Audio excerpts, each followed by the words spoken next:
Would it be fair to say you've been studying the Bible now for 15 years and now you teach classes on the Bible? I've probably been studying it for 40 years and now but have been teaching classes for the last 25 years. About the Bible. So you could say, if I would ask you about a verse, you would probably maybe know it by heart or know about it. I don't know if I'd know it by heart, but I would know, I could open up to it and say, I could probably say, here's what it means to me. I was trying to help you. So I quit using my brain cells to know like the exact verse where it is, because I want to use my brain cells on remembering what it means. Yes. Okay. So here's my question to you then, because it was the first Bible verse I ever memorized.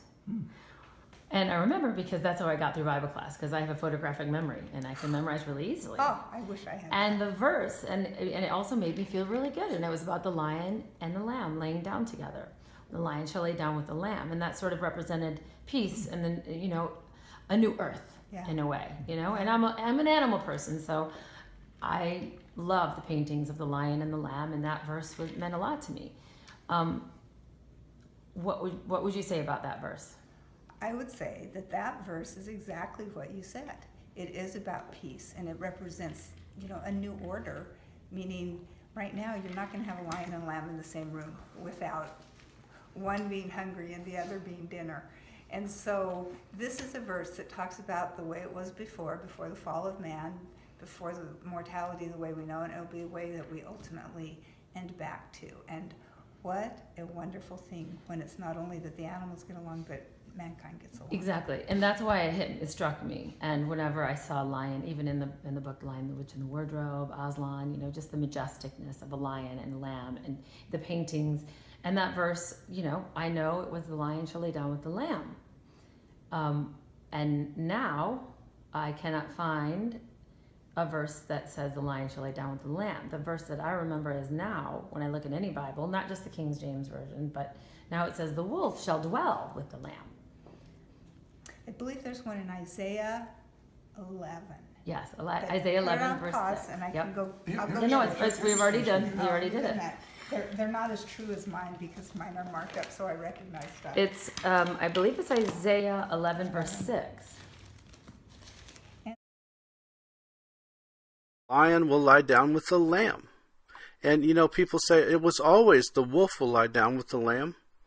But what's interesting, if you just type that in under Google search images, you'll see picture after picture after picture of a lion laying down with a lamb. Even these pictures, many of them have the scripture Isaiah 11:6, but the scripture will say the wolf will lie down with the lamb, even though the picture behind the scripture has a lion lying down with the lamb. I mean, that's pretty insane, people, but that's actually proof, because it's like the thinker statue. It was also changed under the MaNdElA effect. We used to be, for all eternity, it was a man with his fist on his forehead thinking.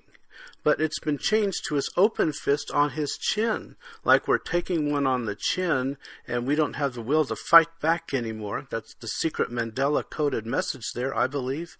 But there's many pictures of people in front of this statue with their hands clenched in a fist on their forehead.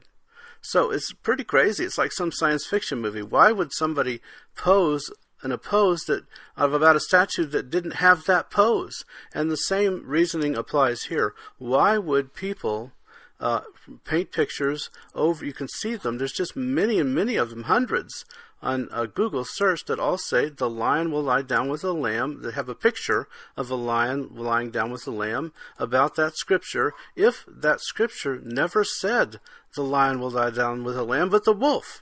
Does that make sense, people? No, it doesn't. Now, I found a few places where it's actually quoted. The lion will lie down with the lamb, Isaiah 11:6. It's in a book. It's in this T-shirt. It's in a poster. But, that's the MaNdElA effect, residual evidence. It gradually gets erased away. If I type in other scriptures, it'll quote the scriptures. And it won't be erased away, but this is perhaps one of the most major ones, because it has to do with the millennium. Jesus Christ, the lion, will lie down with his lambs for the 1,000-year reign of Christ. And you can see how that's been changed.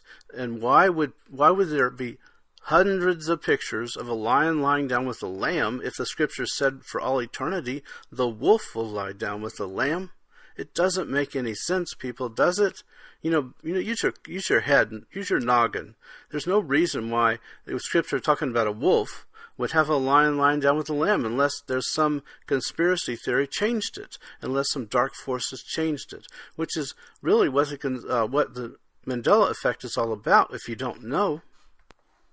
You see, the Mandela effect is a conspiracy theory, but I think it's more like a fact that they're using technology, the dark forces of evil, to change our history. And so things were changed, like the Ford logo. I was in the car business for 30 years. I was a sales manager for Infiniti. And the logo of Ford, I happen to know what that is. It was based on the signature of Henry Ford. But it's been changed to a loop. And many people are noticing things like that have been changed.